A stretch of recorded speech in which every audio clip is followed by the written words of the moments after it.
اللہ اللہ اللہ اللہ الکریم اما بعد فاعوذ باللہ من الشیطان الرجیم بسم اللہ الرحمن الرحیم۔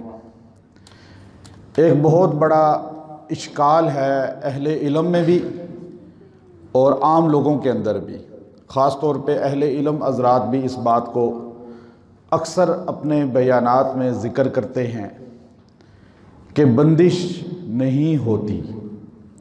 جب اللہ تعالیٰ تقدیر لکھ رہا ہے، اللہ ہر چیز دے رہا ہے، تو بندش کیسے ہو سکتی ہے؟ یہ چیز عقل بھی تسلیم نہیں کرتی اور شریعت کے بھی خلاف ہے۔ یہ جملہ ہے اکثر اہل علم کا بھی، اور ہمارے اکثر لوگ اس بات کو بیان بھی کر جاتے ہیں۔ تو آج میرا مقصود بتلانے کا یہ ہے چند منٹ میں، کیا بندش ہوتی ہے؟ قرآن و سنت میں اس کی کوئی دلیل ہے؟ چونکہ ہم پابند ہیں اللہ کے قرآن کے، نبی کے فرمان کے۔ ہمارا ایک بہت بڑا المیہ یہ ہے کہ ہمارے اس معاشرے کے اندر ہر بندہ اپنی رائے مسلط کرتا ہے، دوسرے کی نفی کرتا ہے۔ یہ پکی مسلم بات ہے، اور یہ آج سے نہیں ہے، شروع سے چلا آ رہا ہے۔ ہونا یہ چاہیے کہ انسان اس بات کو منبر پہ یا پبلک کے سامنے بیان کرے جس کی سند مضبوط ہو قرآن و سنت میں، تاکہ آپ پہ کوئی ہٹ نہ کر سکے۔ میں نے اکثر اہل علم کو بھی سنا، وہ کہتے تھے یہ بندش کوئی نہیں ہوتی۔ تو میں نے یہ سوچا کہ یہ عجیب بات ہے، چونکہ ہمارا یہ معاشرہ ایسا ہے۔ آپ اگر مجاہدین کی بات سنیں تو وہ کہتے ہیں اکثر مجاہدین، چند لوگ ان کے، کہ تبلیغ کچھ نہیں ہوتی، جہاد ہی ہوتا ہے سب کچھ۔ اچھا، اکثر تبلیغ کے لوگوں کی آپ بات سنیں گے تو وہ کہیں گے جہاد نہیں ہوتا، صرف تبلیغ ہوتی ہے۔ اب اگر آپ جو ہمارے ہاں ختم نبوت کا کام کر رہا ہے تو وہ کہتے ہیں دنیا کا اور کوئی کام نہیں ہے، صرف یہی کام ہوتا ہے۔ اس طرح جو صحابہ اکرام کے دفاع کا کام کر رہا ہے وہ کہتا ہے دنیا میں اور کوئی کام نہیں ہے، صرف یہی ایک کام ہوتا ہے۔ مطلب ہر بندہ یہ جملہ کہتا ہے کہ جو میں کام کر رہا ہوں یہی ہوتا ہے، باقی کوئی کام نہیں ہوتا۔ یہ بھی سارے نہیں کہتے، لیکن تھوڑا طبقہ ایسا ہوتا ہے ہر جگہ جو یہ جملے کہتا ہے۔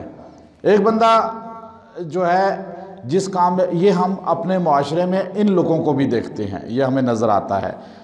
اصل چیز کیا ہے کہ ہم یہ کہیں جو میں کام کر رہا ہوں یہ بھی کام ہے، جو دوسرا کر رہا ہے یہ بھی کام ہے۔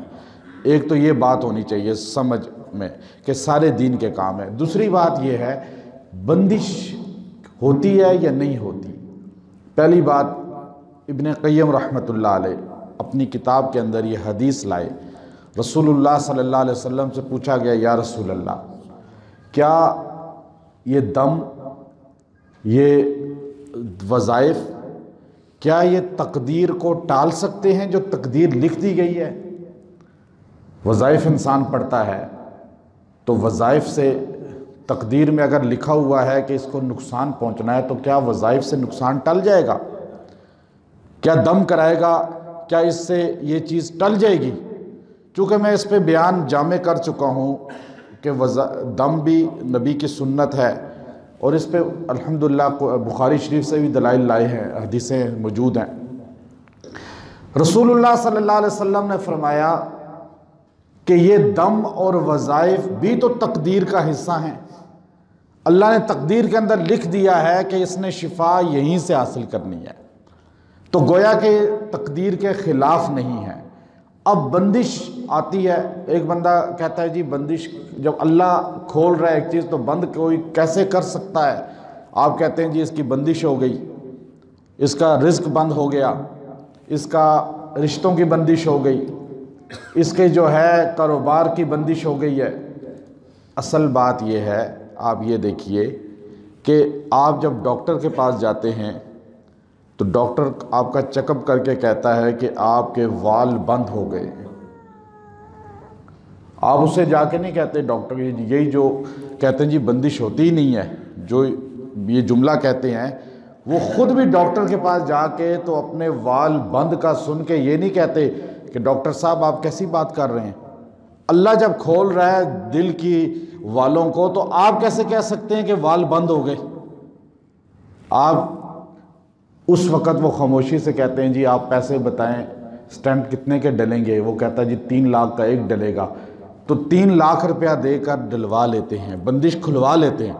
ایسا ہی ہوتا ہے نا، کہتے ہیں ڈاکٹر کہتا ہے جی آپ کی رگوں میں کلاٹس آ گئے ہیں، کیا مطلب کہ خون دل کو نہیں پہنچ رہا، بند ہو گئی ہیں، بندش ہو گئی ہے نا، تو جا کے کلاٹس کے لیے میڈیسن لیتے ہیں، اعلیٰ دوائی لیتے ہیں، کہتے ہیں جی کلاٹس یہ ختم ہونے چاہیے، اس سے ہارٹ اٹیک کا خطرہ ہے۔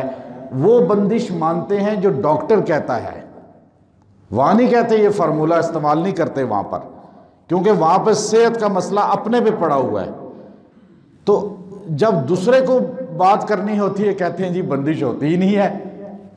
اچھا، بخاری شریف کی حدیث، مسلم شریف کی حدیث، رسول اللہ صلی اللہ علیہ وسلم پہ 2 صورتیں نازل ہوئیں جنہیں سورہ معوذتین کہا جاتا ہے۔ یہ 2 صورتیں کیوں نازل ہوئیں؟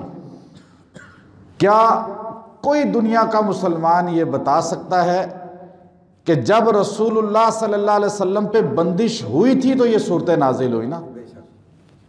آپ صلی اللہ علیہ وسلم کی بندش کیسے ہوئی؟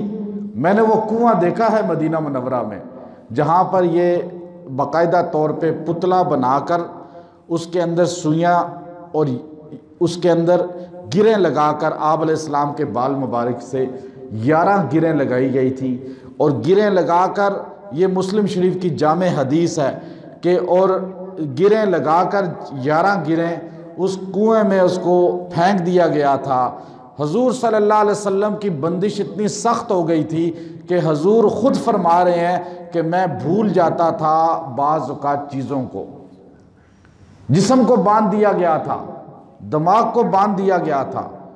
اب یہ پیر میر علی شاہ صاحب رحمۃ اللہ علیہ گولڑوی جو ہیں، انہوں نے باقاعدہ اس کو لکھا کہ یہ نبی صلی اللہ علیہ وسلم پہ سحر کا ہونا یہ آپ صلی اللہ علیہ وسلم کی بشریت اعلیٰ کو واضح کرتا ہے کہ سحر ہوا آپ پہ۔